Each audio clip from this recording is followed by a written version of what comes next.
এই মানুষটি একাই ১০৮ দিন ধরে মঙ্গল গ্রহে আটকে আছে। সে নিজের সমস্ত শক্তি দিয়ে চেষ্টা করল যেন এই খবরটা কোনোভাবে পৃথিবীতে পৌঁছানো যায়। অনেক খোঁজাখুঁজির পর সে একটি পুরনো রোভার খুঁজে পেল, পার্থ ফাইন্ডার, যেটা বহু বছর আগে মঙ্গলে পাঠানো হয়েছিল।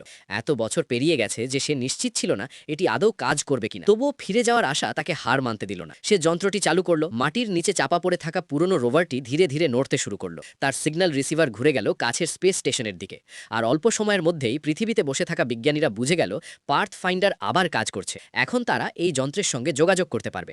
মার্ক দেখলো পার্থ ফাইন্ডার নিজে নিজেই চলাচল করছে, কিন্তু এটা খুবই পুরনো। পৃথিবী আর মঙ্গলের দূরত্ব এত বেশি যে একটি বার্তা পাঠাতে বা পেতে প্রায় আধা ঘন্টা সময় লাগে। তখনই মার্ক বুঝলো সে পৃথিবীর স্পেস সেন্টারের সঙ্গে যুক্ত হয়ে গেছে। সে বেসে ফিরে গিয়ে সাদা বোর্ডে সহজ শব্দ লিখে ক্যামেরার সামনে ধরে রাখলো। আধা ঘন্টা পর পৃথিবীতে বসে থাকা মানুষগুলো ছবিগুলো দেখে ভীষণ খুশি হলো। তারা শুধু ক্যামেরা ঘুরিয়েই উত্তর দিতে পারত, তবুও যোগাযোগ স্থাপন হয়ে গেছে। দ্রুত কথা বলার জন্য মার্ক একটা কৌশল বের করলো। সে পার্থ ফাইন্ডারের চারপাশে কিছু দূরত্বে বোর্ড বসাল, যেখানে অক্ষর লেখা ছিল। পৃথিবীর লোকেরা ক্যামেরা ঘুরিয়ে অক্ষর বেছে নিত আর মার্ক তা বুঝে নিত, কিন্তু এতে ভীষণ সময় লাগতো। একটা বাক্য লিখতেই কয়েক ঘন্টা। শেষ পর্যন্ত পৃথিবীর বিজ্ঞানীরা সমাধান খুঁজে পেল। কয়েকদিনের মধ্যেই তারা মার্ককে পার্থ ফাইন্ডারের কোড পরিবর্তন করতে শেখালো।